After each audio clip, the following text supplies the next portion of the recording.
Hari ini kita akan membahas mengenai tugas 3, yaitu gelombang berjalan dan gelombang stasioner.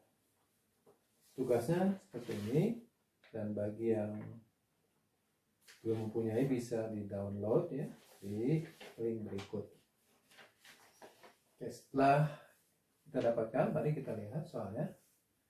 Yang pertama, pada seutas tali merambat gelombang dengan persamaan Y T, X sama dengan 0,2 kosinus 2pi dikali sepertiga T minus 1/6 X. Satuannya dalam sistem internasional, SI. Kemudian ada beberapa pertanyaan. Yang pertama itu amplitudo, kemudian frekuensi, panjang gelombang, kecepatan, dan arah rambat gelombang. Oke, untuk mencari besaran-besaran berikut, kita harus mengetahui terlebih dahulu, yaitu bentuk umum dari persamaan gelombang berjalan yang bentuknya mirip seperti ini. Nah, seperti kita tahu di teori gelombang berjalan, ya, kita mempunyai persamaan umumnya adalah Y T X A kali kosinus dalam kurung omega T plus minus Kx. Ini adalah persamaan umum. Ini yang paling mudah diingat ya. Nah, untuk itu kita bandingkan sama ini. Ini agak mirip tapi belum sama ya. Sehingga kita perlu rubah bentuknya soal ini ke bentuk yang umum yang kita kenal. Jadi ini 0,2 biarkan saja, kemudian kosinus.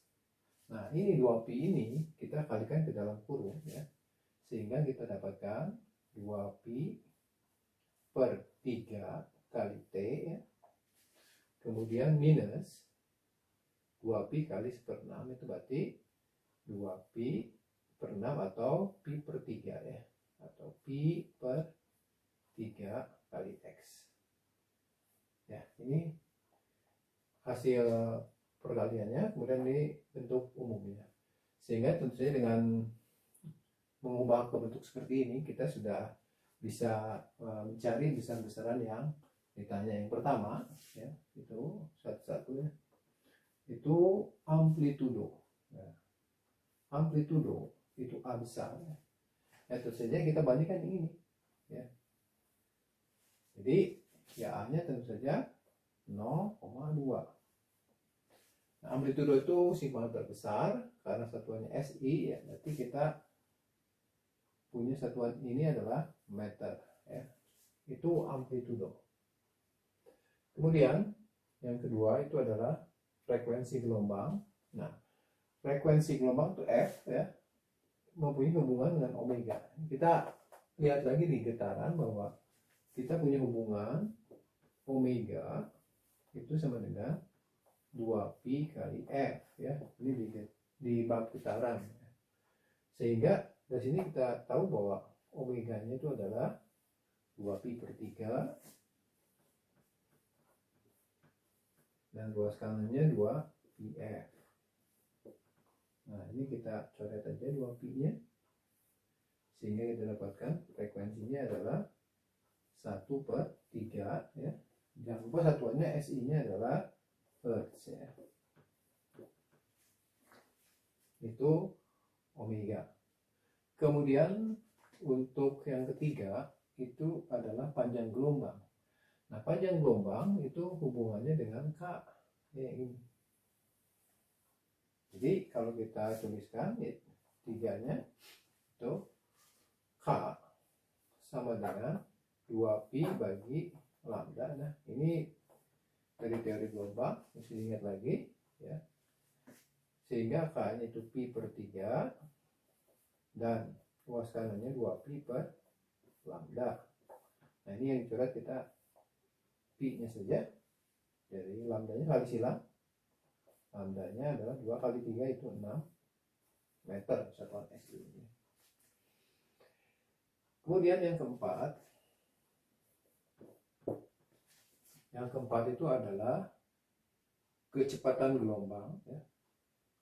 Nah, kecepatan gelombang itu didapatkan dari teori gelombang juga, yaitu V adalah lambda dibagi T atau dikali F ya. Karena di sini lambda dan F-nya udah tahu, kita pakai persamaan yang ini aja ya.